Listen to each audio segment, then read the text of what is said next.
할렐루야. 오늘도 세상의 어떤 상황 가운데서도 변함없는 하나님의 사랑이 우리를 감싸기를 소원합니다. 한 청소 서비스 회사를 운영하는 여성 CEO가 있었습니다. 어떤 비즈니스든지 사업을 운영하기 위해서는 사람들이 많이 필요하지요. 단골 고객이 필요했습니다. 늘 사람들을 찾는다라고 하는 건 쉬운 일은 아니었죠. 이분은 고객을 찾기 위해서 전화를 하던 중 한 아픈 여인과 전화 통화를 하게 되었습니다. 여인이 이렇게 얘기를 하는 겁니다. 제가 지금 암 치료 중이어서 청소 비용을 감당할 수 없습니다. 라고 이렇게 이야기를 했습니다.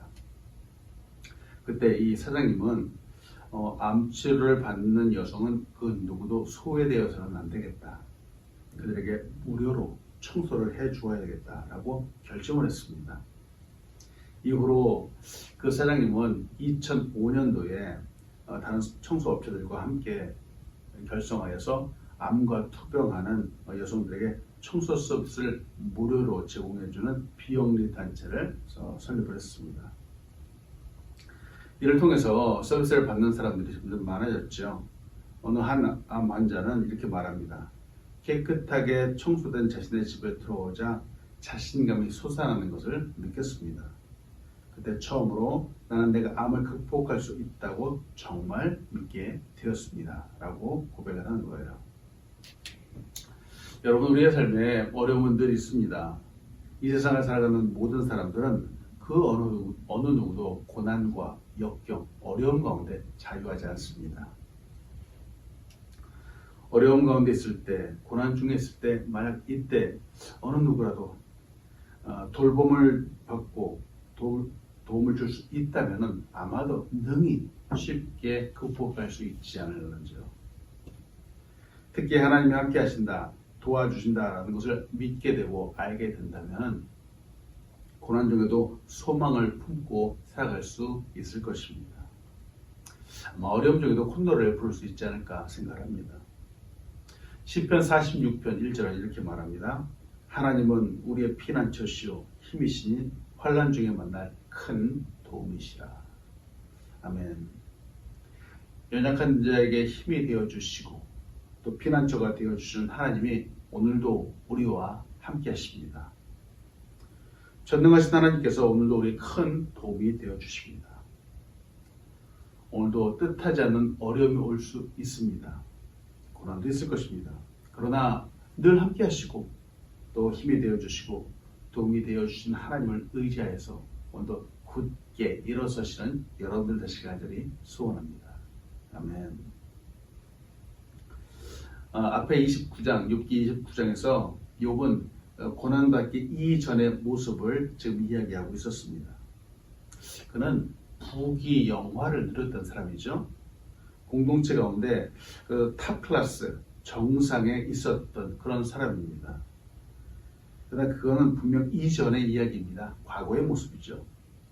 지금 현재 욥은 고난 속에서 소외를 당하고 있고 무시를 당하고 있습니다. 육체의 고난과 더불어서 지금 낙담하고 있고요. 또 더해지는 것은 주변에서 그를 조롱하고 멸시하고 있다는 거죠. 사람들이 그를 왕따시키고 있습니다. 그러나 우리는 앞에서 계속 보았습니다. 욥은 이토록 어려움 중에 있는 것 같은데 그래도 그때 다시 하나님을 생각하는 거예요. 하나님을 믿고 의지해서 다시 일어서려고 하는 거죠. 낙담 가운데에서 넘어지는 것 같지만 전능하신 하나님을 다시 생각하고 다시 의지하는 그의 모습을 보았습니다. 오늘 욥기 30장 1절을 봅니다. 그러나 이제는 나보다 젊은 자들이 나를 비웃는구나. 그들의 아비들은 내가 보기에 내 양떼를 지키는 개 중에도 둘만하지 못한 자들입니다. 과거 고난 이전에 욥은 최고의 형통을 누렸던 사람입니다.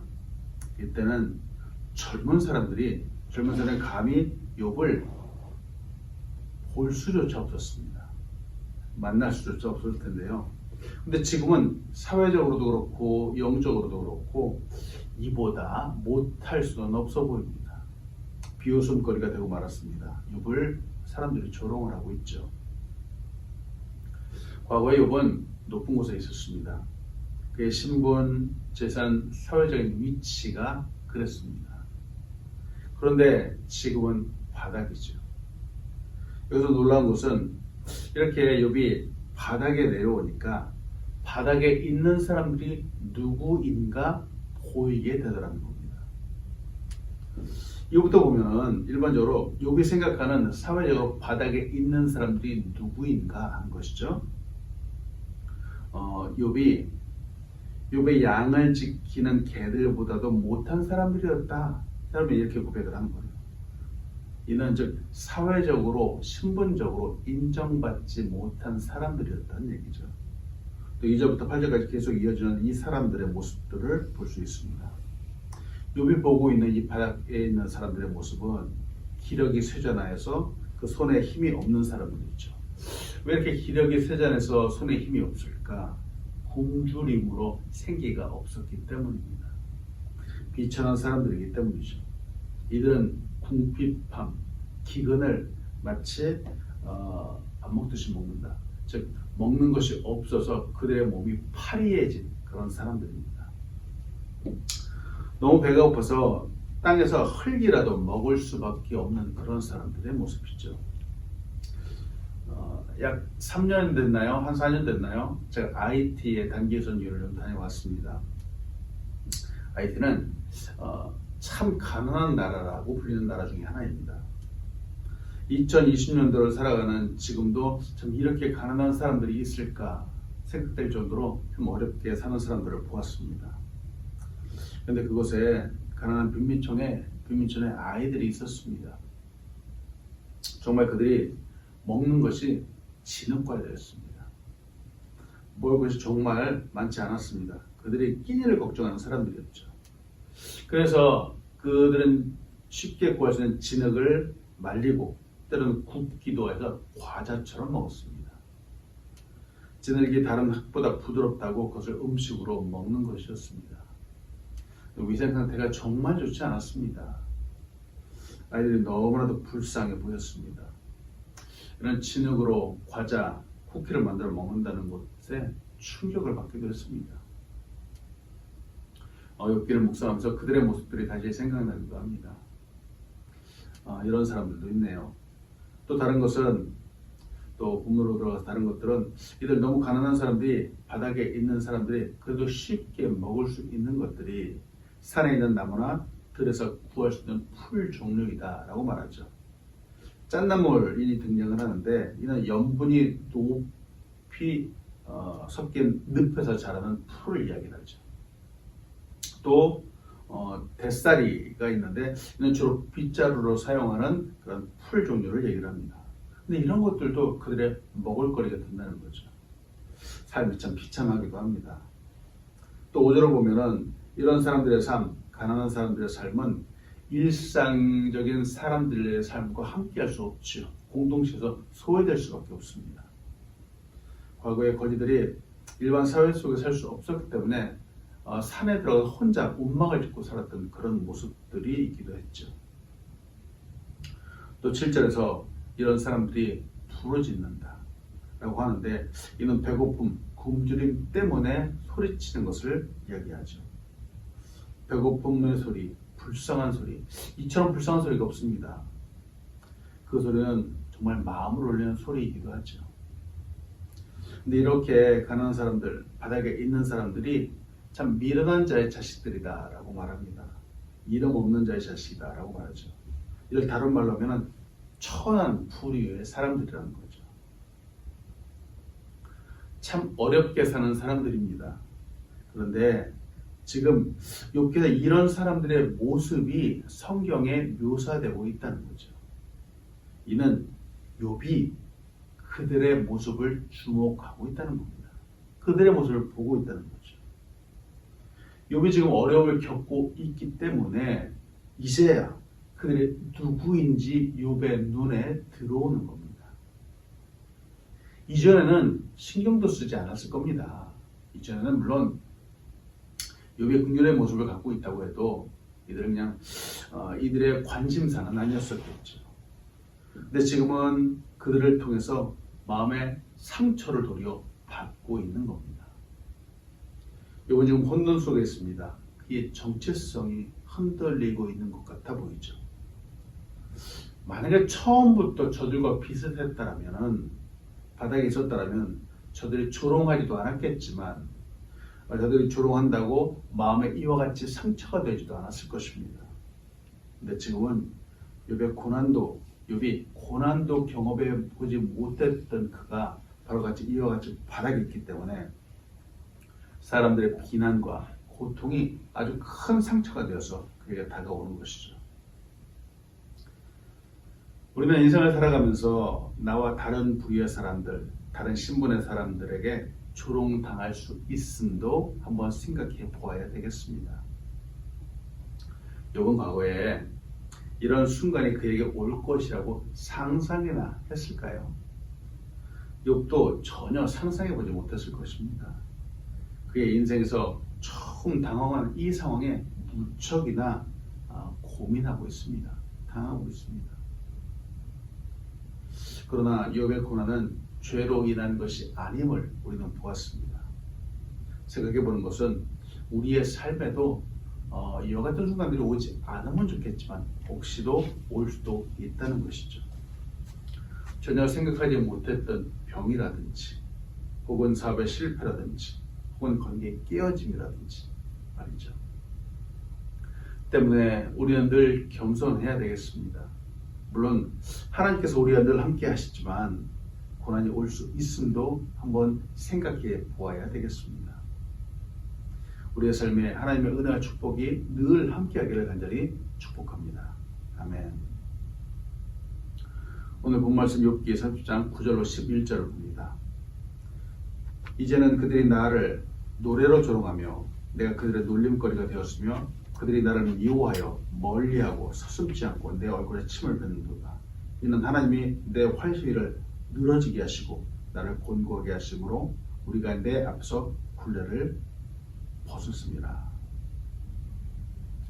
조롱과 놀림, 심지어 사람들이 욥을 미워한다라고 표현을 하죠. 이를 다른 말로 하면은 사람들이 놀리기는 하지만 욥을 도와줄 손길이 없다라고 하는 겁니다. 지금 욥에게는 실질적으로 도울 자가 없습니다. 소외감, 왕따, 참 무서운 것이죠. 학생들은 이 사실이 너무나도 힘들어서 쉽게 죽기까지도 하죠. 근데 생각해 봅니다. 우리는 원래가 외로운 사람들이죠. 아담도 외로워서 하와가 필요했던 것이고요. 사람들에게는 원래가 이렇게 함께 해주고 위로해주고 옆에서 도와주는 누군가가 절실히 필요하다라고 하는 겁니다. 이처럼 아무도 없으면 정말 외로운 가운데 있으면 참 힘이 듭니다. 그래서 우리의 주변에서 축하해 주어야 될 일이 있으면 축하해 주고 혹은 장례나 어려운 일들이 있으면 찾아보아 주고 함께 있어 주는 것이 정말 중요합니다. 그래야 위로가 됩니다. 사람은 이처럼 관계 속에서 살아가야 되는데 관계가 단절되면 즉 소외감을 느끼게 되면 삶의 에너지가 끊어지는 것 같은 거죠. 이 욥을 볼 때, 욥의 지금 상황의 모습을 볼 때 참 우리 사회에서 교회가 정말 중요하다라는 생각을 다시 한번 하게 됩니다. 교회는 서로 돌보아주고 세워주는 곳이죠. 사회에서 하는 것처럼 왕따시키고 소외감을 주면 안 되는 곳이죠. 물론 교회도 많이 부족합니다. 교회에서 하나님이 이 사랑을 보여주지 않는다면 사람들은 이 사회 어디에서 이와 같은 사랑을 경험해야 될까요? 오늘 우리의 마음속에 삶 속에 연약하고 힘없는 사람들을 더욱 돌보아주는 사람이 되길 간절히 소원합니다. 아멘. 오늘 본문 욥기 30장 12절로 15절을 봅니다. 그들이 내 오른쪽에서 일어나 내 발에 덫을 놓으며 나를 대적하여 길을 애워싸며 그들이 내 길을 헐고 내 재앙을 재촉하는데도 도울 자가 없구나. 그들은 성을 파괴하고 그 파괴한 가운데로 몰려드는 것 같이 내게로 달려드니 순식간에 공포가 나를 애워싸고 그들이 내 품 위를 바람같이 날려버리니 나의 구원은 구름같이 지나가 버렸구나. 욥은 지금 마음속에도 상처를 받고 있죠. 도울 자가 없다라고 절망하고 있는데요. 마음의 상처, 사실 우리도 너무 쉽게 받는 것이죠. 이 마음의 상처는 우리도 매일같이 받는 것이기도 하죠. 그렇다면 이 마음에 받는 상처, 이 상처를 어떻게 치유할 수 있을까요? 덮어놓는다라고 치유될 수 있을까요? 그렇지 않습니다. 많은 분들이 이 상처를 치유할 줄 몰라서 그냥 덮어놓고 살아가는 것 같습니다. 문제는 내 안에 이렇게 치유되지 않았던 상처, 이 상처가 결국은 다른 제3자에게 또 다른 상처가 되어서 전달되더라는 겁니다. 우리가 그들에게 상처를 주기 때문이죠. 나도 어느 한순간 상처가 다시 드러나게 되고 다시 다른 사람에게 상처를 공격을 할 수 있게 됩니다. 그러면 이 상처를 정말 어떻게 치유해야 되는지요? 하나님께 나아 기도해야 됩니다. 기도해야 되죠. 하나님, 내 안에 치유되지 않는 부분들이 있습니다. 내 안에 상처가 있습니다. 때로는 마음이 아픕니다. 하고 하나님 앞에 나아가야 됩니다. 하나님의 그 은혜의 발 앞에 이 상처들을 쏟아 놓아야 됩니다. 십자가의 보혈 앞에 이 상처를 드러내 놓아야 됩니다. 그때 치유가 됩니다. 그때 우리의 마음을 만져주시는 분이 바로 성령님이시죠. 사랑하는 여러분, 우리의 삶 가운데 오늘도 많은 힘든 부분들이 있을 것입니다. 뜻하지 않게 어려움들이 우리에게 올 것입니다. 아마도 이때 우리의 마음속에 상처가 생기겠죠. 이때 하나님 앞에 기도하시기 바랍니다. 기도하면서 하나님의 위로를 얻으시기 바랍니다. 또한 이와 아울러서 이 많은 상처들을 극복하고 이긴 사람들의 성공 이야기를 한번 보는 것도 도움이 될 수 있을 것 같습니다. 그들은 어떻게 치유되었는가 한번 보는 것이죠. 그래서 그럴까요? 지금 우리가 욥기를 묵상하는 이유가 바로 거기에 있는 것 같습니다. 욥도 정말 이런 많은 상처 가운데서도 고난 가운데 외로움과 소외감 가운데서도 결국은 하나님께서 그를 회복시켜 주시지 않았습니까? 바로 우리가 욥기를 볼 때 욥을 통해서 이와 같은 위로를 얻을 수 있습니다. 욥의 그 마음의 괴로움, 상처, 힘든 부분들을 보면서 오늘도 위로를 얻기를 소망합니다. 이러다가 강건하에서 상처가 더 이상 상처가 되지 않고 도리어 다른 사람들을 보듬어주는 능력이 되기를 간절히 소원합니다. 아멘. 기도하겠습니다. 하나님, 오늘도 욥의 모습을 보았습니다. 과거에는 그가 참 높은 곳에 있었지만 이제 고난 가운데 고통 가운데 낮아져서 정말 거들떠보지도 않던 사람들로 인해서 또 조롱을 당하기도 하는 그의 모습을 보았습니다. 그의 마음이 얼마나 힘들었을까요? 그럼에도 불구하고 하나님께서 그를 다시 감싸주시고 보듬어주시고 회복시켜주신 그 은혜를 알고 있습니다. 아버지, 오늘도 우리 귀한 사람들의 마음을 보듬어 주시옵소서. 우리 귀한 사람들의 마음을 어루만져 주시옵소서.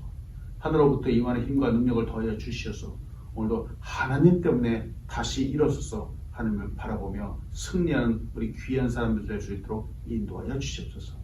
삶의 많은 어려움과 고난 가운데 넘어지지 않게 인도하여 주시고 우리를 붙잡아 주시고 힘주시는 하나님을 의지하며 오늘도 정말 하나님의 영광을 위해서 달려갈 수 있도록 축복하여 주시옵소서. 하나님, 이 땅 가운데 귀한 교회를 세우셨습니다. 우리 교회가 부흥하고 발전하며 하나님께 영광 올려드리는 교회로 설 수 있도록 축복하여 주시옵소서. 오늘도 이런 하늘에게 힘을 주시고 능력을 더하여 주시옵소서. 감사합니다. 예수님의 이름으로 기도합니다. 아멘. 하늘에 계신 우리 아버지여, 이름이 거룩함을 받으시오며 나라에 임하옵시며 뜻이 하늘에서 이루어진 것 같이 땅에서 이루어지이다. 오늘날 우리에게 일용할 양식을 주옵시고 우리가 우리에게 죄진 자를 사하여 준 것 같이 우리의 죄를 사하여 주옵시고 우리를 시험에 들게 하지 마옵시고 다만 악에서 구하옵소서. 대개 나라와 권세와 영광이 아버지께 영원히 있사옵나이다. 아멘.